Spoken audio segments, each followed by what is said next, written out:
Welcome to Autism Knows No Borders, a podcast where people connected to autism inspire change and build community. Together with the Global Autism Project, I'm your host, Rachel Harmon, a professional with over a decade of experience in the field of autism services, outreach, and advocacy. This episode with Michael Huang was originally released on April 28, 2020. Hello, everyone. Today's guest is Michael Huang. Michael is the president and co-founder of UPlus Academy, an autism center in Nanjing, China. With a background in IT, Michael describes the moment when he discovered he could utilize his multimedia technologies to help children with autism. It was fascinating to learn about the ways he and his staff are using 3D mapping rooms to teach communication and generalization in the natural environment. The Global Autism Project partnered with UPlus in January 2019. Since then, we have sent 3 SkillCorps volunteer teams to provide clinical training to their teachers. We have also created an authorization curriculum to administer the 6 courses required by the Behavior Analyst Certification Board. Earlier this year, we learned of the impact the coronavirus was having on our partners in China. We immediately scheduled video calls and closely worked together to create solutions for their students in quarantine. Now, 3 months after they were forced to close their centers, Michael shares the current situation in his region, as well as his determination to not lay off any of his staff amidst the crisis. By offering online parent training, the staff at UPlus have motivated parents to transition to home programming. They even created an app for parents to track their children's progress. In this episode, discover what's possible when innovative technology empowers parents to interact with their children in new, creative ways. You can find links to learn more about Michael and UPlus on our show notes at autismknowsnoborders.com. And now, I present you, Michael Huang. Welcome to the show, Michael. Hi, Rachel. Before we discuss the work you do, could you explain the attitudes and understanding of autism in China? Yes, because China is a big country and also is a developing country. So that we have 1.4 billion people. And according to our statistics, let's say 2014, that we have 10 million people with autism issue, and there will be about 2 million young kids, young children. And there will be also, every year that we have 17 million newborns in China. So it's just about 1% of them will be diagnosed for autism issue, but we will have, a big number increase every year. So right now in China, there we have more and more people or parents or governments or some organizations that realize that we have some rights or we have a better and better understanding of what autism is. So most parents, once they find that the child, they have something unusual, they will bring the child to hospital. So the doctors will give some suggestion or they can do some assessment and they can give some diagnosis, something like the likelihood of what kind of percentage or what kind of possibility for the child to be autism. So we can say there were more and more people realize autism is something really affecting a lot of Chinese families.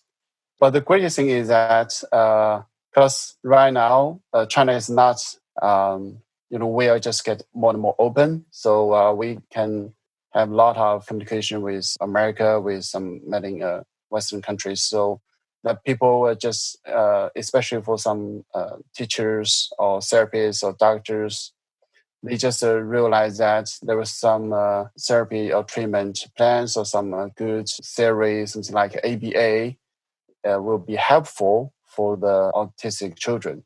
So that we have more and more people just be involved in the supporting to the Chinese families or those parents to give them help. And what age range are children being diagnosed?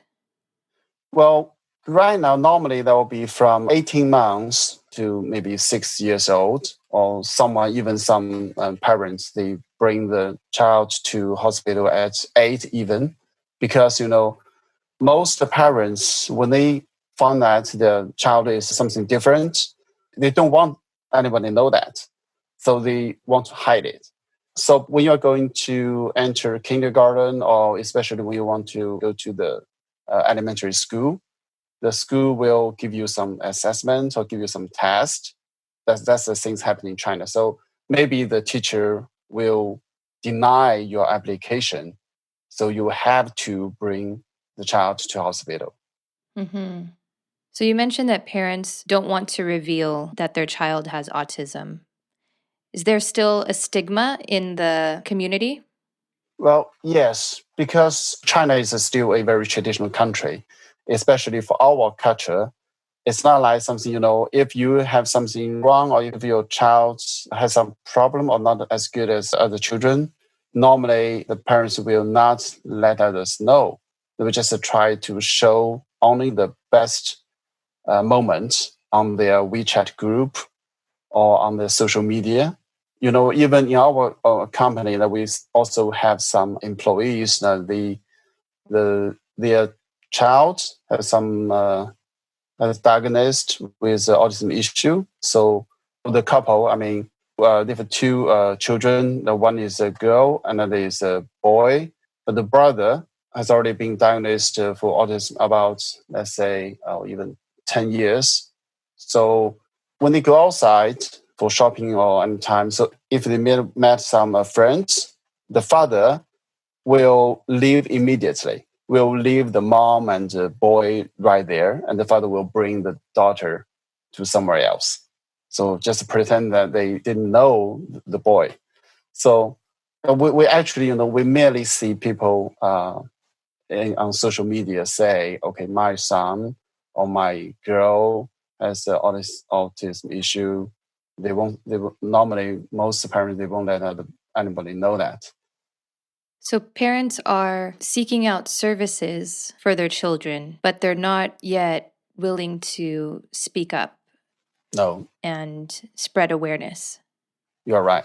Yeah, but that's why we always just keep, trying to tell these parents. So if you speak out, you can get more help. So if you just try to hide it, you will not feel happy for yourself. That will be a big pressure on your shoulder every single day. Mm-hmm. I want to talk about how you're supporting parents at your center. But before we get there, I want to ask how you began working with this population. Yeah, that's a great question. Because my background is I'm almost an IT guy. So me and my brother, we started our business from 2000 after I graduated. So our business was just mainly in the multimedia programming, software, those kind of fields, or system integration. Because we created a lot of things for the, let's say, interactive technology, something like interactive projection, or something like multiple touch or 3D mapping. We apply those technologies to exhibition industry, for the showrooms, for the museums, and also we created something for education purpose for some schools and center. Mm-hmm. Could you describe a little bit more in detail of what one of those exhibitions would look like and how your technology is presented? Yeah, yes. Yeah, for example, especially for the museums, because the traditional museum, it just use a post or some printed material to tell you a story, to tell you the history or something. But when we apply to multimedia technologies, we can make those material to be vivid. For example, when we introduce something like space, we can use projectors to project on the both sides of the walls, and we just connect all the images together. So when you stand in the center, you can feel like you're just in the universe, and the room will be full dark. And so you can see how the star moves, how the planet moves. And so you're just like sitting in a spaceship. That's so cool. Yeah, that's just one of the technologies. Because we also have something like what we call is an interactive floor or interactive projection system. That could be a projection screen on the floor. It could be a fish pond. So when you step into the water, but the water is just an image projected from the projector. And then there will be waves under your feet. And so where you walk, and there could also be some fish just swim around you. And when you try to step on the fish will swim away. So those kind of technologies will give you immersive experience.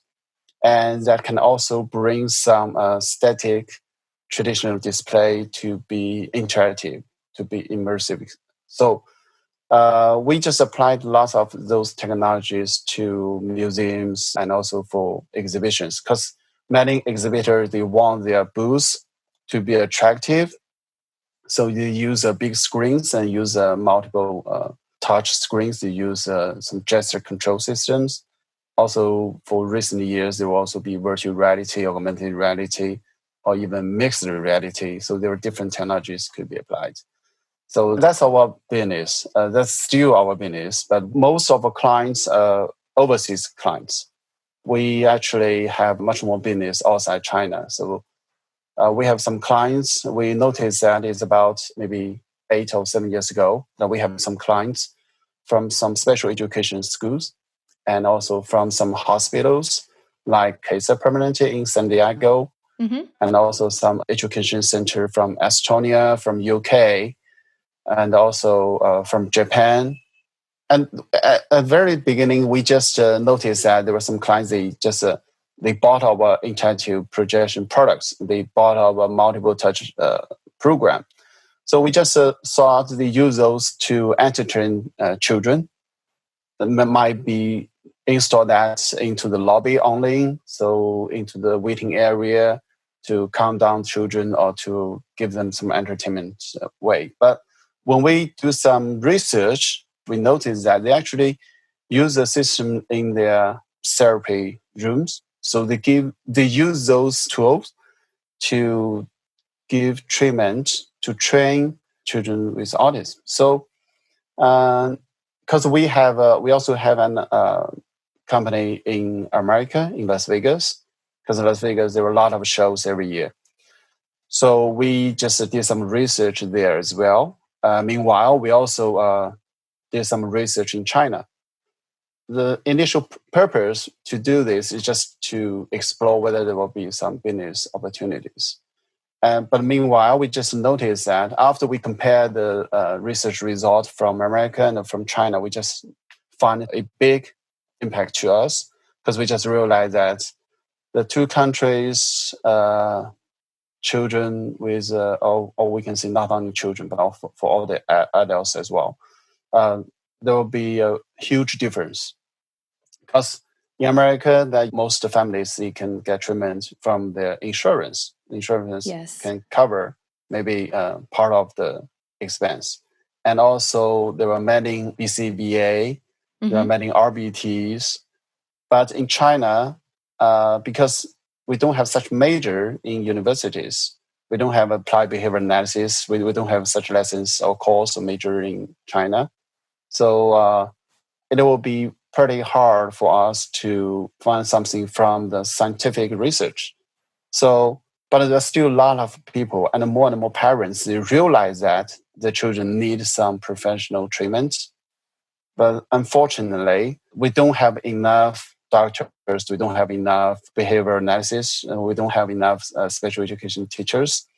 So the first thing we plan to do is that, if we can help some families, it won't be a business. It's something that we can do it for quite a long time until someone can really heal the autism. So we just cooperated with a company called Relax Learning, because they have RBT curriculum, and also it's an online system. So that would be very good for us to promote in China, because we noticed that the first thing we need to do is to educate as many teachers as we can to help those families, because we need professionals in China. Right.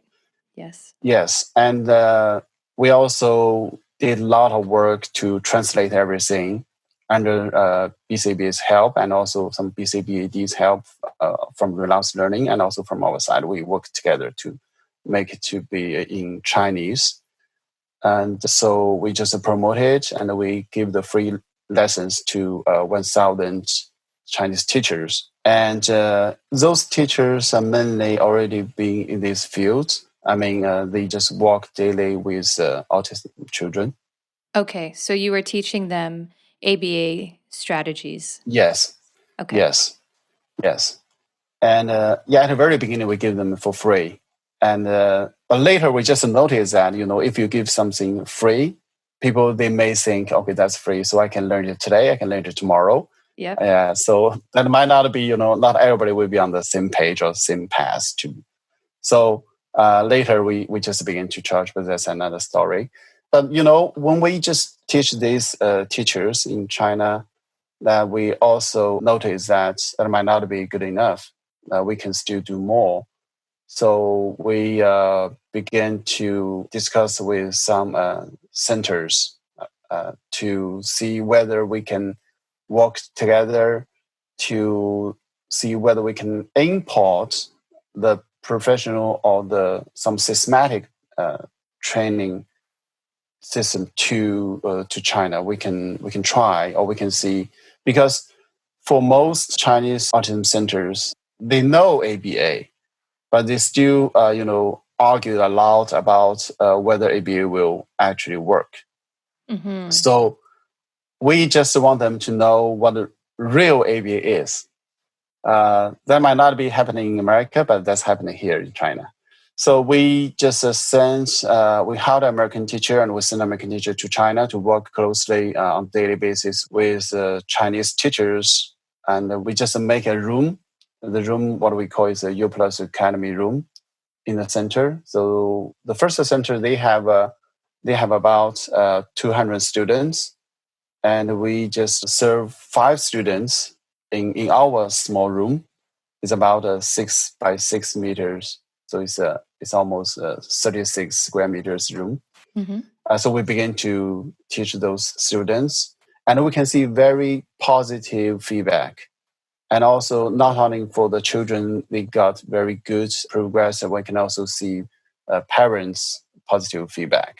Mm-hmm. So that gives us more confidence to do, and also that also give more confidence to the center. So we spent 6 months with this center, and then we just moved to another center to increase the numbers so that we can help. So we helped then about 16 students in second center for another 6 months. So the reason for us to do that, because we still need to try it to make sure the ABA can actually work here in China. And the Chinese teachers, they can do that. So at the very beginning, for the first 6 months, the American teacher will just work hand by hand with the Chinese teachers. So for the second 6 months, we just ask the American teacher to be supervisor only and also give training. So we just let the Chinese teachers to do everything.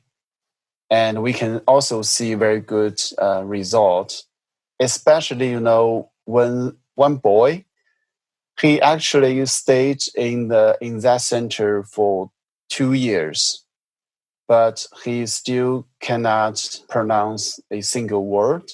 And he can't call his mom or his grandma who sent him to the center every day. And he cannot even let them know that he wants to be. So I can say that 2 years wasted in the center before. And so when the boy in our classroom is about 1 month, that he can call his mom, and he even can call his grandma. So yeah, you know that feeling. Yeah. The mother and the grandma, they just thanked a lot to our teachers, not only the American teacher but to the Chinese teachers, with tears on her face. So that moment, just give us a strong feeling that we can actually make something meaningful, or if we call it a business, that we can make a meaningful business. that's not all the business can bring to you. Yeah, so that's give us not only the confidence, but also, that's something you can put the rest of your life, your energy onto it. Mm-hmm. And then we realize that if we can make our own center, that will be even much better. So last year, we just built our own center in Nanjing, and now we also have center in different cities in Changzhou, in Shanghai. Mm-hmm. And also we have another center this year, almost ready, just because of the coronavirus pandemic. So we just delay the opening date, but next month, April, it's most likely that we will open a new center in another province. And we're also currently working with some government officials to see whether we can even make some big story happen in China. Wow, congratulations. Yes, thank you. Hey, Rachel here. We'd like to give a shout out to our SkillCorps 2024 title sponsor, Action Behavior Centers. We're excited to be partnering with businesses to create opportunities for employee development and growth through our SkillCorps volunteer program. SkillCorps business partners endorse employee participation in our SkillCorps volunteer program and provide support to selected employees through granting time off, providing funds to support team member fundraising, and much more. Thank you, Action Behavior Centers, for being a model organization in the industry. And now, back to the conversation. So, in 1 year, you've opened how many centers? 3 centers right now. The 4th center will be opened soon. Mm-hmm. And how many students do you have at each center? Well, that's really varies. It's almost about 30 students in each center. Mm-hmm. And do you have a multimedia room at each center? What's the setup like? Right, yes. So that's part of our features. Mm-hmm. How do you use the technology to help the students? Like, what kind of programs do you do? And what environments do you set up? I can give some examples that might be better to understand that. Mm-hmm. In China, when you just try to teach mailing boys or girls to pronounce something or teach them language, the teacher themselves, they need to speak again and again and again. But also China is a big country, so we have a different accent everywhere. Not every people can speak very good Chinese Mandarin, even for Chinese teachers. So that we create some program, so we record some audio. So when you click on the big touch screen, you click on the picture like a mom, and then they will say mom in Chinese, and then you can drag the picture to an area, so you can even make your own sentences. Mm-hmm. So for the teachers, they don't have to speak it again and again, so they won't be too tired. And then they can save the time to observe better. And then they can also, in this way, the child will just sit in front of the screen, and the teacher will just touch the screen to teach the pronunciation. And even for the child themselves, they can also try to drag or they can click by themselves. Mm-hmm. So in this way, we can also teach them whether they can follow your orders, or we can even try to see whether they can learn by themselves. Mm-hmm. And it's also building fine motor skills by dragging and clicking. Oh, right. Yes, exactly. And another example is the 3D mapping room. In each center, we have one 3D mapping room, because China is also, all the cities are very crowded. So it will be dangerous for you to bring the child to a hospital or to the crossroad to test, to teach them what is dangerous for you or what kind of things you need to do or what we will meet, maybe in the park or somewhere else, or maybe on the beach. So we use a 3D mapping room, and we use a special camera. We just record some video in the downtown. And so we can just put everything back to our 3D mapping room. And then the teacher will let the child know that, if you, this is a traffic light, and when it turns green, that you can walk. So when it turns red, you should stop to wait. And that's real image. That will just help the child to learn before we put them to the real dangerous world. Right, without any cars, and it looks like they're stepping on the street. Oh, yes. There are also some other cases. For example, the interactive projection, for sure. Interactive projections is very popular. And normally, especially in our group training, when we have 5 students, normally we just compare that with traditional treatment plan. So if we ask them to sit in front of the table, they might not be very focused on what we're going to teach. They may leave, they may wrong. But when we just turn on the interactive projection, we have 5 chairs in front of the floor screen. They will just sit there, and when you call their name, and they will just enter into the playground area one by one. So we can actually teach them many things. So maybe even for different levels of students, they can participate in same interactive activity, but we can teach them different things. So for someone, maybe for their, keep their balance, or for someone, maybe to teach them the color, and for someone, maybe we teach them to how to pronounce the colors or something. So it's just in one group training, so we can try to achieve different purpose or target. And I can imagine that having interactive technology motivates the kids to want to learn. Yes. And it grabs their attention. Yes, right. And I really like that 3D mapping room. That's a great way to generalize skills in different environments too. Yes. What are the age ranges you work with now?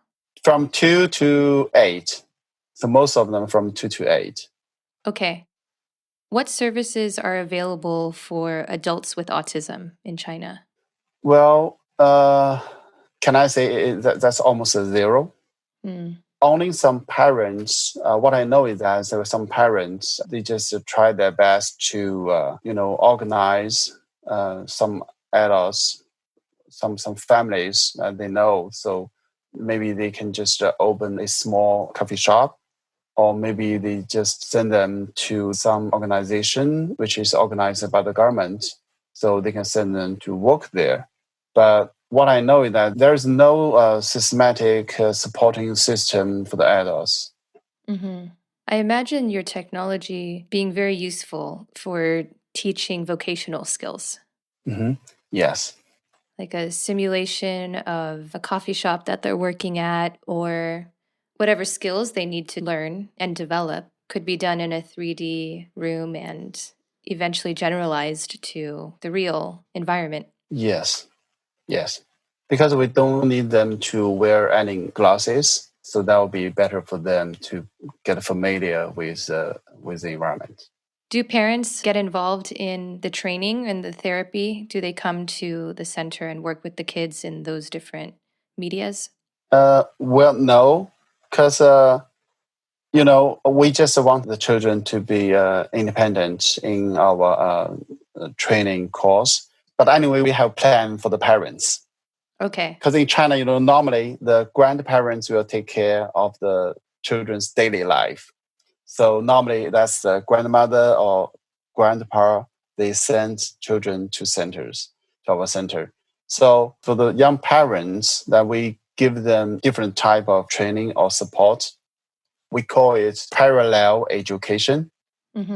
So we have a program for them. We give them training. So the training is for free. And so we also give them some training plan, or it's just like homework they can do. And so they can receive the program, they can receive the individual education program on their mobile phone or any mobile devices.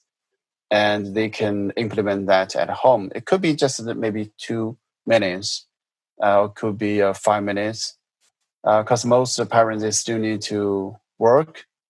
In China, that most families, both mother and father, they need to work. So they can earn money, and then when they return home, normally, they will be very tired. So our plan won't occupy them too much time. But all the things they have done on the children, that they can take pictures, or they can shot a video, and they can upload that through their mobile phone to a platform. So the teachers on our side will be able to review that. And then we can make something like what we call is just like a diary for the kids. So they can review that, and we can review that, and we can give some comments. We give reply to them. So it's just like they can have a home teacher or home doctor can give them one-on-one support, because each center will have some limit to serve other cities' families. And even though that we have students from different cities come to they rent apartment near the center, but we still want to give them a cost-effective way. So in this case, we use a parallel education app to give them remote support. So that's actually helped a lot when the coronavirus came for a couple of months ago. For example, in our new center in Changzhou, the center just opened for 2 months, and then it's just like a sudden death for all the schools and centers because of the coronavirus. All the parents, they have to stay at home, and they even don't know how to do that. So I just told the center's administrator, the clinical director, I just asked him not to fire anyone, because we need to keep all the teachers on their duty. And meanwhile, we need to give 1 month free training to all the parents, all the 30 parents. So we force them to implement our training program, the parents only. So luckily, they followed our suggestion. So 1 month later, we began to charge them a little bit. So all of them just paid for the service. So in this case, the teachers will get better payment. All of our staff will get better payment. And so they can get also very good progress. So all the parents, they were getting more and more professional. And they can some of them even can take data by their own, because most of those children just use a VB map assessment. So we also teach the parents how to take data. Some of them even can do that. Yeah. That's really empowering for the parents too. Yes. To be able to see their child's progress. Do they normally pay out of pocket, or does the government help with funding? Well, in China, we do have government funding, but it's less than $200 per month. Still depends on where you are.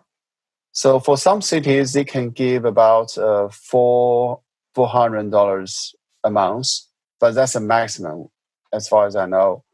For most cities, you can get in RMB is about 1,200 RMB, so that will be less than $200 per month. Yeah, but you need to apply, and you need to pay that first, and then you get reimbursement from the government. I see.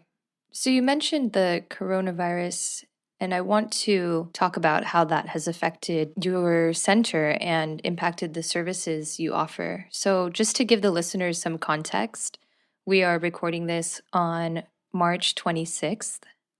And for me here in Spain, this is the 14th day we've been on mandated lockdown. So could you tell us the current situation where you are in China?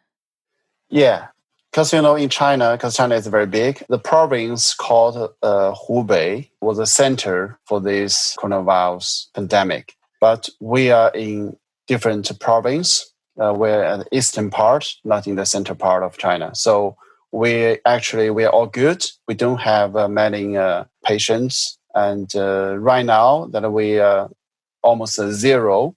We've been in zero increasement, let's say, for more than 10 days. So we're not in lockdown status, but in Hubei province, almost they will be set for free 2 weeks later. So also for all the schools and centers will be opened within 1 month. Okay, so you are not on lockdown, but you were forced to close your center. Yeah, for the centers has already been closed from the end of January. All the schools and the centers were asked to close. So it's not opened yet, but it will be opened within 1 month. Okay. And you said that you didn't want to fire any of your staff. Have they all been working with your students doing remote therapy? Yes, Because, we spent a lot of time training our teachers. Also, we worked a lot. We worked closely with global autism projects that you sent BCBAs, RBTs to China to help us. So, yeah, for those teachers, well, they are very unique. We really want to keep our team. Mm-hmm. And we also know that without them, we're nothing. So we won't fire anybody, but they will just bring some financial problem for us. But we really need to do that, no matter what kind of way. But we need to keep the team. How many staff members do you have? We currently have around 10 to 15 teachers in each center. So right now we have more than 40 teachers in China. And did the government in China provide any support to small businesses so that you can stay afloat during this time?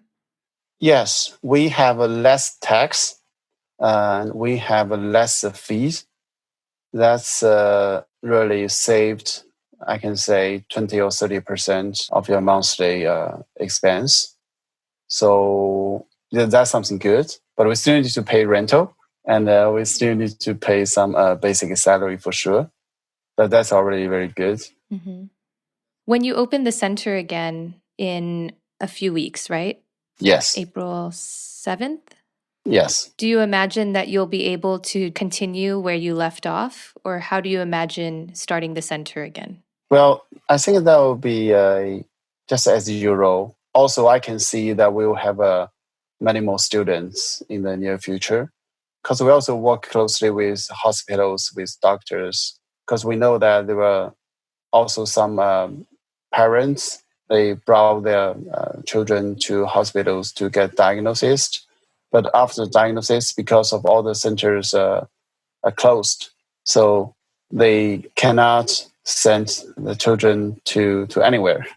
So they're also waiting for the centers to be opened. Mm-hmm. So I can see that we will have more inquiries, so we will have more students. And I can also see that we need to hire more teachers as well. Now that the parents have been working with their kids at home, how do you think this is going to affect the children's progress once they start coming to the center again? I think that the parents they will be better understand how everything works. So they will know that what the teacher taught in the center before. So they will understand. Oh, actually, there was something they can do, and so they will, not simply see something on the paperwork, but they can also understand the theory behind what we are working in, and so. Yeah, I think there will also be better communication between parents and our teachers. And also, they know what kind of service is professional. I also believe that they will refer more parents to our center. Mm-hmm. Are you keeping the parents connected during these times? Yes, always. Because in China, most of the parents they use WeChat as their main social media. So we just give them notification or communications through the social media platforms because most of them are using our remote services. So the teachers just kept communicating with them to supervise them to implement the home training. But I can feel that most of the parents they feel they felt very tired. They feel very tired, and they know how much effort the teachers in the center they spent on their children, and yeah, they can feel for that. I can also know that most of the parents they just want to send the children to the center, but they won't give up home training. They will find the best way to keep the balance. Interesting. Where do you see UPlus in the next few years? Are you working on any new technology? Yes, I can see that we are going to work with government closely to give the training to more teachers. And we also going to implement the remote supporting system to more families. There are also many families. They may live in some small cities, small towns. It'll be pretty hard for them to find the professional centers they can have or special education schools. So maybe the online service will be the unique way, or maybe they will just bring them the hope. So that's what we're going to work with the government to promote the systems to give the help to them. And meanwhile, we're also going to have more centers. As for the technologies, I think the current technologies will be good enough, but the first target for us is to build as many content as we can. Because in Chinese, for example, that we need more contents, like we need to teach them Chinese characters, the words. That will be a huge work to do because we have more and more students. They just growing up, but maybe they cannot reach the level to go to schools, to elementary school. So it will be better for us. We can teach them more, some academic things that we can teach them. So that will just force us to build more content for these students. Mm-hmm. And but we will also just try to invite more BCBAs to implement the technologies for research purpose, to make everything be more efficient in the future. Mm-hmm. Okay, Michael, we're going to have to wrap up here in a little bit, but right now in the US, there are a lot of ABA centers that are deciding how they can move towards a telehealth model while keeping their staff. And some are being forced to lay people off. Some people are losing their jobs. And I was wondering if you had any advice for owners of the ABA centers who may be struggling during this time of uncertainty. Well, actually, that's the same thing we're facing because the end of last year, we also opened a center, ABA center in Las Vegas. Because, then we have more American professionals can take care of the locals and also for the Chinese parents and also for centers. So we didn't fire anyone either. We also even sent a letter to clinical directors and also to all the RBTs that, because in China we have a famous sentence is that the methods or the ways will be always more than difficulties. So the telehealth will be something very good for the families. And meanwhile, we can also see that the U.S. government also passed a bill. Hopefully, the president will sign it soon and also pass the House, right? Mm-hmm. And that will also give some financial support to all the employees. And meanwhile, what we know is that technology will help for sure. That's something we have already done. And I do believe that will also work in states as well. And also, what I know is that in states there will be more technology be applied than China actually. And I think everything will be fine pretty soon. That right now is a darkest moment, but we can see great future very soon. Mm-hmm. I'm very confident about that. Mm-hmm. That's reassuring hearing it from someone in China who has passed the storm already. Yeah, almost passed. Almost passed. You're seeing some light through the clouds, some sunshine maybe on the other side. Yes. All right, Michael, it's been a pleasure speaking with you today. And please continue your amazing work. I would love to visit UPlus someday and step into one of your 3D rooms. You're very welcome. And, I'm sending you strength and courage as you finish out these last couple weeks and prepare to open your center again. Thank you very much. Thank you, Michael. Take care. Okay, yeah, be safe. Take care. Thank you for listening to Autism Knows No Borders. If you are one of the many ABA practitioners who are currently learning how to deliver services via telehealth, I hope you found encouragement in listening to Michael's story. Do you have a personal or professional connection to autism? Travel the world and contribute to high-impact projects with a global team of autism professionals and advocates. Visit our international partner sites and collaborate with local stakeholders on outreach initiatives in their communities. Join us today at skillcore.globalautismproject.org and use the coupon code AutismPodcast to waive the application fee. Thanks for listening. Take care.